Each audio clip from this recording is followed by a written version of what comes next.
Easter worship service on Thursday. The President and the First Lady are honored to continue the tradition of the White House Easter egg roll, which will take place on the South Lawn next Monday. In other news, President Trump is turning America into a manufacturing superpower again. Yesterday, there was a monumental announcement by NVIDIA, one of the largest companies in the world. This is just the latest example. For the first time ever, chip-making giant NVIDIA will produce AI supercomputers entirely in the United States as part of its pledge to produce $50 billion worth of AI infrastructure in our country over the next 4 years. With their manufacturing partners, they have commissioned more than 1 million square feet of manufacturing space to build and test NVIDIA Blackwell chips in the great state of Arizona and AI supercomputers in the great state of Texas. NVIDIA's founder and CEO Jensen Huang touted how the engines of the world's AI infrastructure are being built in the United States for the first time. This is the Trump effect. This follows trillions in other U.S. investments announced already, including $500 billion from Apple in U.S.-based manufacturing and training, $100 billion from TSMC and U.S.-based chips manufacturing, and the $500 billion private investment led by OpenAI, Oracle, and SoftBank in artificial intelligence infrastructure.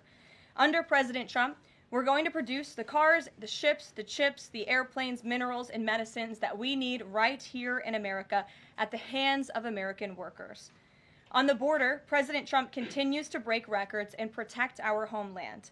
According to CBP, Border Patrol apprehensions along the southwest border for the entire month of March 2025 were lower than the first 2 days of March 2024 under Joe Biden. Incredible law enforcement officers are arresting violent illegal aliens from American communities every day. Here are a few examples from the latest ICE report, which I received this morning. ICE Los Angeles arrested a 54-year-old citizen of Mexico convicted of rape by threat, sodomy with a person under 14 years, and kidnapping in San Jose, California.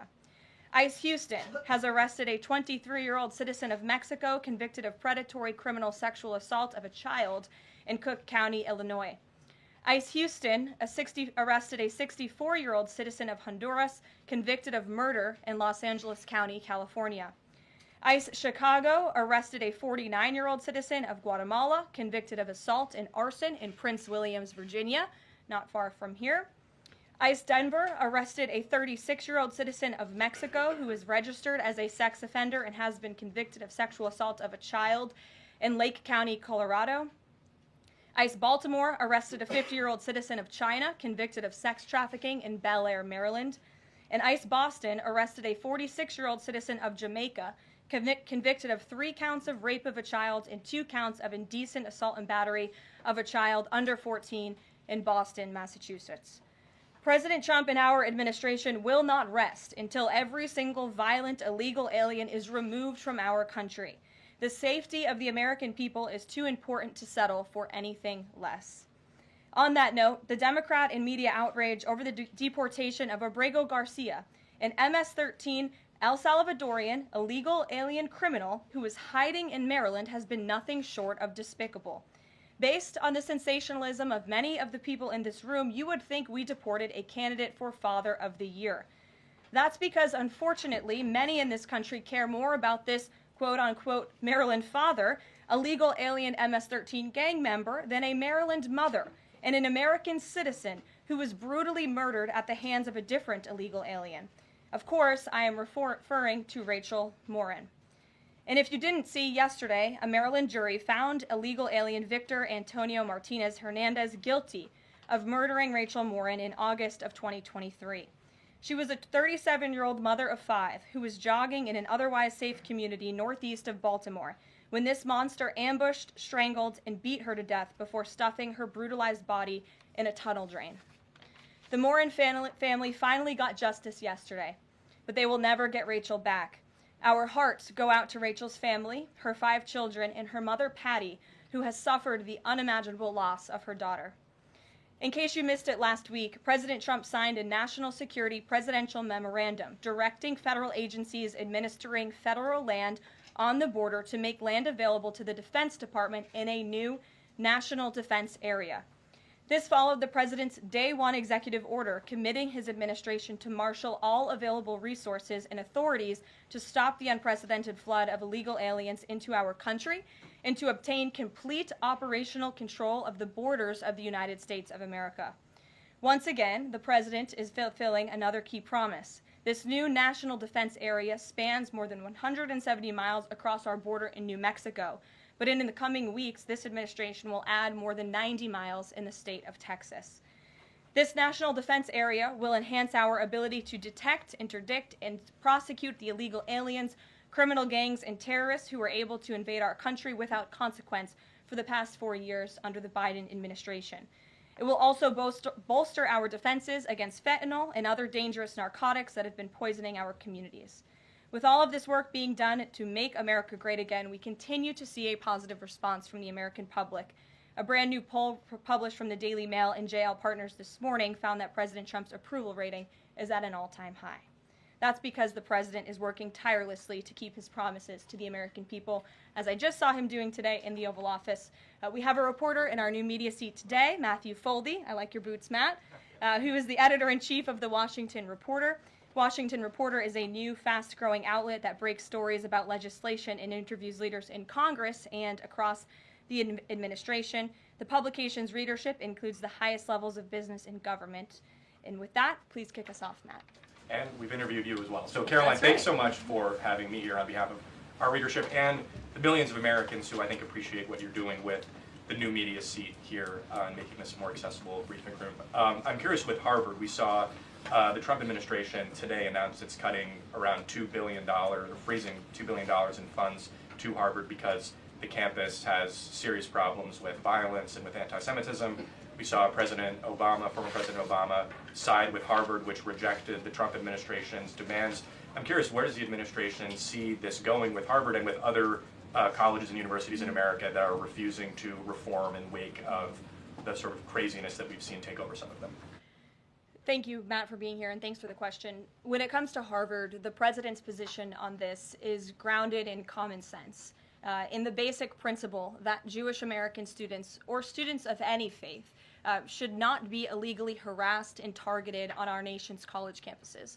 And we unfortunately saw that illegal discrimination take place on the campus of Harvard. There are countless examples to prove it, particularly with the stunning confession by then Harvard President Claudine Gay, who said that bullying and harassment depended on the context.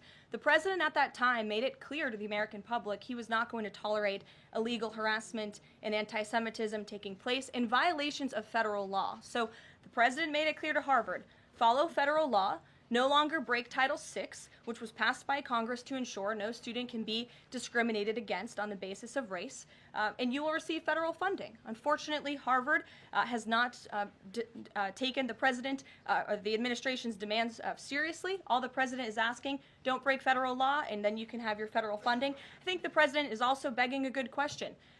More than $2 billion out the door to Harvard when they have a more than $50 billion endowment. Why are the American taxpayers subsidizing a university that has billions of dollars in the bank already? And we certainly should not be funding a place where such grave anti-Semitism exists. And I'm curious, you had just mentioned Rachel Morin, and I'm a Maryland man, and I think most Marylanders appreciate what you were saying today. We've seen that Chris Van Hollen, who was Rachel Morin's senator, basically threatening to fly to El Salvador to press for the release of someone who was in America illegally. And not as much sort of from him about Rachel Morin's horrific murder and the verdict that was, I think, rightly reached yesterday. What does the administration think about the priorities we're seeing from Senate Democrats in terms of illegal immigrants instead of the work that agencies like ICE and DHS are doing with the Trump administration? It's mind-boggling, the priorities of the modern-day Democrat Party. I think it's atrocious that you have Democrats in Congress on Capitol Hill who swear an oath to protect their constituents and to serve them in Washington, D.C., spending more time defending illegal immigrant gang members than their own constituents and law-abiding American citizens like Rachel Morin.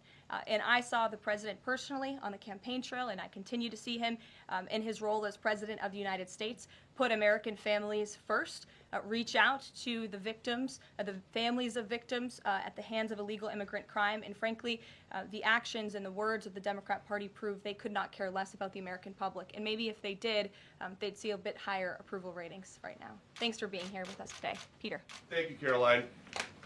To follow up on something that you just said, why do Ivy League schools get so much federal funding?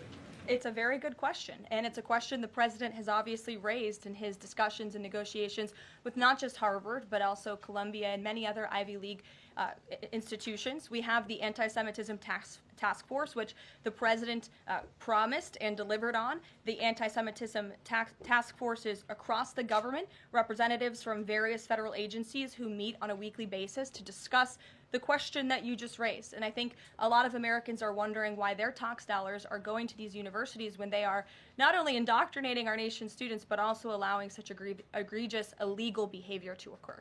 To follow up on immigration, deporting American citizens to Central American prisons, is it legal, or do you need to change the law to do it? Well, it's another question that the president has raised. It's a legal question that the president is looking into. And he talked about this yesterday when with his meeting with President Bukele in the Oval Office. He would only consider this, if legal, for Americans who are the most violent, egregious, repeat offenders of crime who nobody in this room wants living in their communities. And then there's this CHNB thing. President Biden let more than 530,000 people from Cuba, Haiti, Nicaragua, Venezuela into the U.S. with this CHNB program. He did it with the stroke of a pen. And now a judge will not let President Trump undo it with the stroke of a pen. So are you guys going to give all 530,000 plus people individual deportation hearings, or are you just going to try to deport them? I spoke to White House counsel's office about this morning because obviously another rogue district court judge is trying to block the administration's mass deportation efforts with this latest injunction.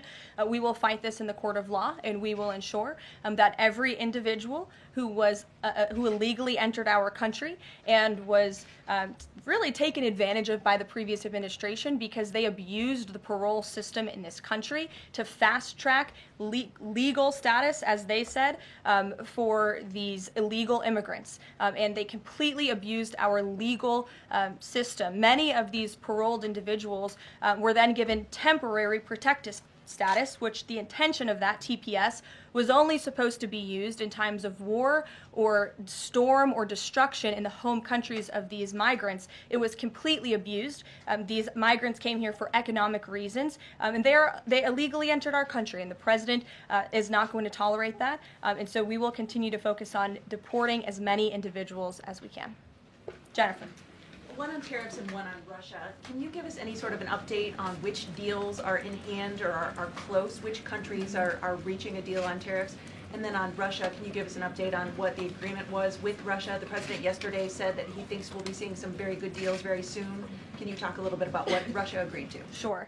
I don't want to get ahead of our United States Trade Ambassador and Secretary of Commerce, the Secretary of Treasury, all the great individuals who are working incredibly hard to cut these good trade deals. And the president's deeply involved in this as well. He has made it clear to his trade team he wants to personally sign off on all of these deals too. And so I don't want to get ahead of them on announcements. But obviously, as you've heard from numerous administration officials, there have been many talks with countries. We've had more than 15 deals, pieces of paper put on the table, proposals that are actively being considered. And as we've said consistently, more than 75 countries have reached out. So there's a lot of work to do. We very much understand that, but we do believe that we can announce some deals very soon. And then on Russia, can you say, did Russia agree to anything with Special Envoy Steve Witkoff? I don't want to get ahead of those negotiations as well. What I can tell you is that they were a productive conversation was had. As the presidential envoy Steve Witkoff said last night, he believes that Russia wants to end this war, and the president believes that as well. There is incentive for Russia to end this war, and perhaps that could be economic partnerships with the United States, but we need to see a ceasefire first, and the president and the presidential envoy Witkoff made that very clear to the Russians. Gabe. Thank you, Caroline. And Yeah. I also want to thank your press office for releasing that information that you cited up there regarding the ICE arrests over the last couple of days. And I have them right here, but what I might ask is, why not release the same information for those who were deported to El Salvador? Well, first of all, the information was released by the Department of Homeland Security. The individuals on the flights to El Salvador are foreign terrorists, and those are counterterrorism operations. They are much different than the arrests and final order of removals that you see on a day-to-day basis that law enforcement agents are conducting around the country. That information was not, to that detail, was not released by DHS, though. I just told you the reason. It was a counterterrorism operation, a deportation of foreign terrorists, not illegal criminals who have been convicted of heinous crimes living in our American communities. Two different things. Foreign terrorist, illegal immigrant criminal, two different things, two different definitions. You should look them up. Christian, go ahead. Yeah, thanks, Caroline. Does the president support raising the corporate tax rate to pay for all these other tax cuts he wants to see move through Congress? Look, I've seen this idea proposed. I've heard this idea discussed, but I don't believe the president has made a determination on whether he supports it or not. And then secondly, do you have any information on the status of Eden Alexander? Hamas says they lost contact with the unit guarding him following an Israeli airstrike earlier today. I don't have updates. I have not seen that report, but I can certainly check in with our National Security Council. I have spoken to the president about Eden Alexander, and he's made it very clear to our national security team that finding him is a priority, but unfortunately I don't have any updates to share. But it's a very important matter, and certainly we can check in. Sure. Hi. How Hi. concerned is the president that a federal judge could hold a Trump administration official in contempt of court for defying deportation orders? We are complying with all court orders. So I see what you're trying to do there with that question, but we're very confident that every action taken by this administration is within the confines of the law, and we continue to comply with the court's orders. And you have seen that, and the president made that clear yesterday in the Oval Office with President Bukele. Sure. Thanks, Caroline. Could you, just going back to El Salvador, could you just explain to us a little bit more about the legal basis on which you may be able to send U.S. citizens to prison there? I know you said that President Trump is looking at it, but can you explain to us a little bit more about how that might be possible? We're looking at it, and when I have more for you to share, I certainly will. Sure.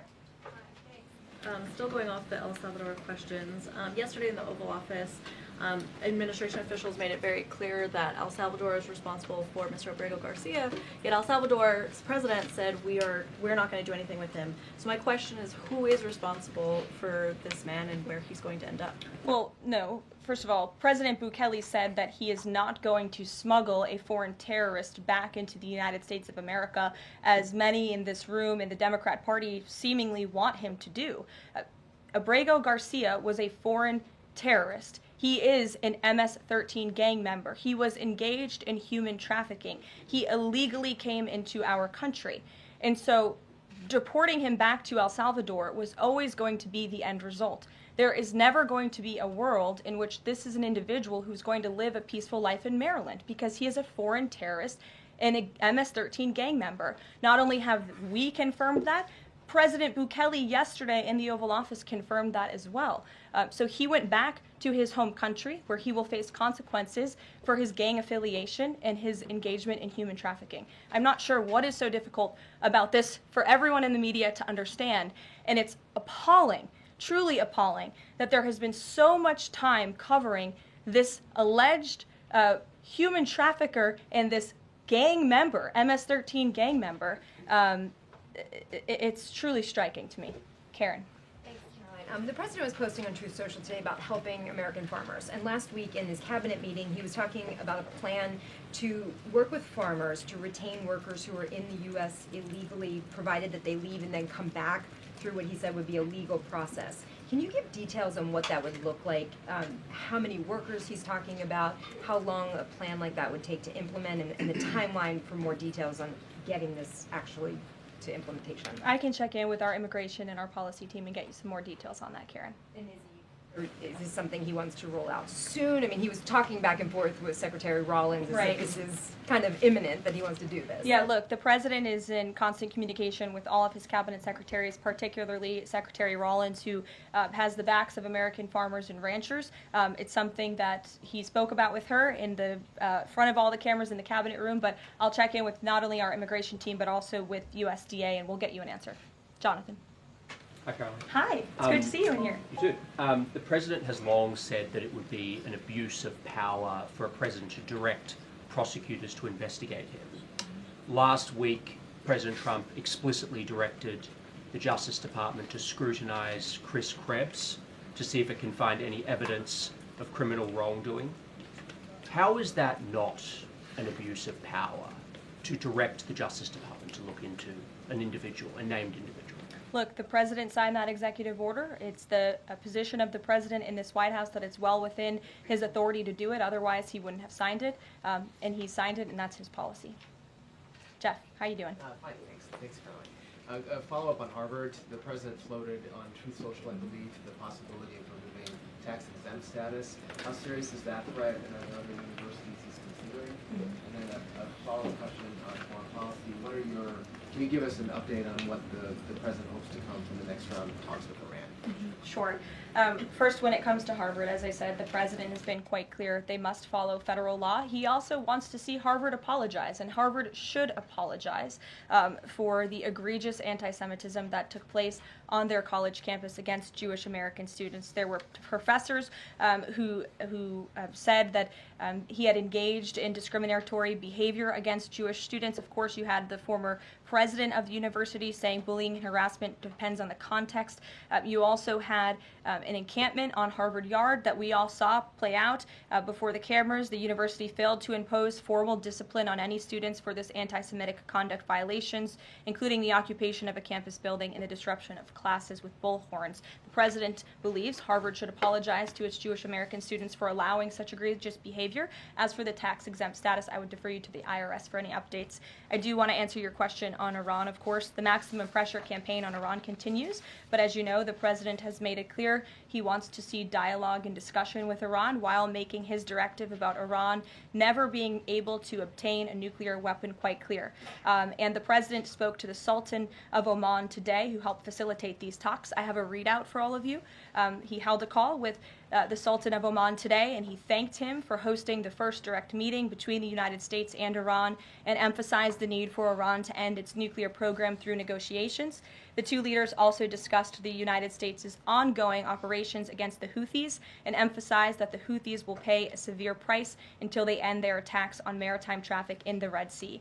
As you know, an additional negotiation between Steve Witkoff and Iran's representative has been scheduled for Saturday. And since these are ongoing negotiations, I have nothing more to add on that. Can I say about Iran? Sure.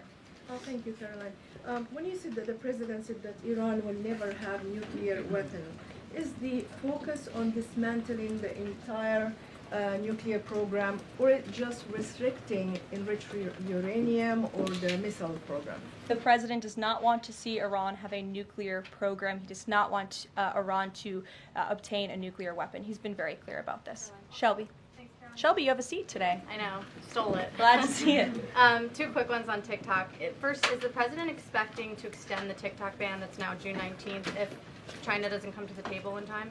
Well, June 19th is a long ways away, obviously. I think it's 2 months away. 2 months is a long time in the Trump administration, as you have all seen. We work at Trump speed around here. We get a lot done, so definitely don't want to get ahead. The vice president continues to lead these negotiations and talks. The president's involved, and they're ongoing. And then the president previously said he'd consider reducing tariffs on China in order to get a TikTok deal done. Is that option still on the table? Look, the president has made his position on China quite clear, although I do have an additional statement that he just shared with me in the Oval Office. The ball is in China's court. China needs to make a deal with us. We don't have to make a deal with them. There's no difference between China and any other country except they are much larger. And China wants what we have, what every country wants, what we have, the American consumer. Or to put it another way, they need our money. So the president, again, has made it quite clear that he's open to a deal with China, but China needs to make a deal with the United States of America. Sure. On tariffs, Yesterday in the Oval Office. Which outlet are you with? The Canadian Public Broadcaster. Oh, nice to see you. Thank you. Yesterday in the Oval Office, President Trump suggested that there could be some help for automakers. I'm wondering what that looks like. Is it tariff relief on the 25% tariffs that are in place right now, or the new tariffs that are coming up in May on auto parts? And a second on Canada, if I may. President Trump's tone when it comes to Canada-U.S. relations, Canadians have noticed it's shifted a bit in the past few weeks. Ever since the election campaign started, he stopped talking about Canada becoming the 51st state, at least publicly. I'm wondering if that's on purpose and why. I would reject the president's position on Canada has shifted.